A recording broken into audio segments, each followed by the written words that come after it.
Hello and welcome back to Jack's Daily Vlogs. Today again, we are going to be talking about Tesla Autopilot. Available on the Tesla Model X and Model S. Now, Tesla Autopilot, people think, oh yeah, it'll take you from A to B. But it doesn't really work that way. And I want to make this video because a few weeks ago, another person actually died because they were using autopilot, slammed into a barrier, car caught fire, and the whole front end was gone.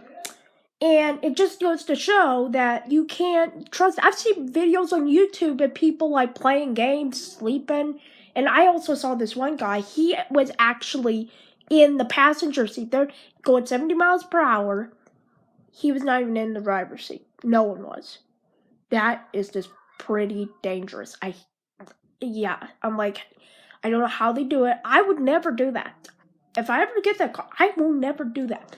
But autopilot, it's actually got the software. So whenever they start allowing fully autonomous cars, it actually has the software, so they just have to update it. But what Tesla says is that they say keep your hands on the wheel at all times. But the twist is, you can actually take your hands off the wheel for almost 3 minutes. Now, Mercedes, they have another thing called Drive Pilot. And whenever you take your hands off that kind of wheel, they say, no, don't put your hands back on the wheel. Now, okay, well, Tesla, Elon Musk is not about blending in. They want to take a step forward, being like, yeah, we want to show the world what the future is, and that you can actually do it. That is not that far away. But, yeah, you know what? Is that autopilot? Yeah, but one great thing about autopilot is that, say if you're like, okay, maybe if you're like, say if you're like sleepy after you come back from like a late meeting and you're kind of like a little sleepy, but you're still enough awake to drive. But then having that autopilot, it actually makes it be a little better. Now, one of the downsides of autopilot on the highway is that, say if you come up toward an exit ramp, some drivers actually complained about it took them right off the exit ramp. And I'm like, well, here's what I would do. I would not even stay in the right lane. I would be in the other lane. Yeah. And another driver, he was going so slow that the semi-trucks were passing him, and he's in the fastest car on the road. And sometimes, like when it's doing auto park, it finds another parking spot down the street.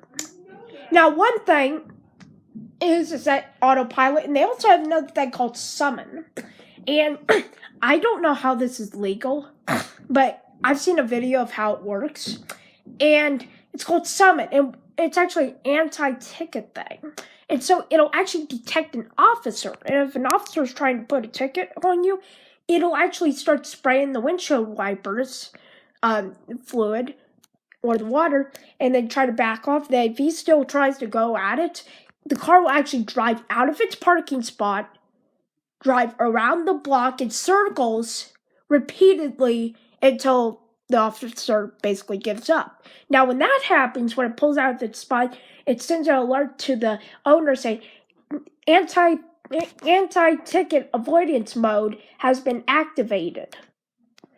And so, yeah, basically it'll just give you an alert. And another thing summon will actually do is that, say if for work in the morning and you're like running late and you're like, oh boy, I gotta go quick and I gotta go do this and this and this. Well, and you're like, oh, I need to go warm up my car when it's cold. Well, believe it or not, summon, you just press a button on your phone. It'll actually open your garage door, drive the car out, and shut the garage door. And then you just go hop in it, put it in gear, and then you go. Yeah. Now, back to autopilot. autopilot, you can't just get in the car and turn on the car, or get in the car, sit in the seat, it'll already turn on, which is really cool, but you can't just put in autopilot. There has to be a steering wheel icon in the dash in front of you. And you have to drive a little bit, and then you have to, so the car could be like driving down, and it's like, okay, this is a road with markings and stuff. I'm okay to drive on it. And yeah, so I'm like, okay. But you know what? Road and Track, a guy on Road Track magazine, he said that the cars, you can't rely on it, because what if there's an instance where the car's driving down the highway and then gets confused, and it's like, I'm confused, you need to drive now. People can't be doing that, because what if there's somebody that pulls into your lane? Now, in some instances, like one time, there's actually a car in the middle of a Tesla in front of one. And so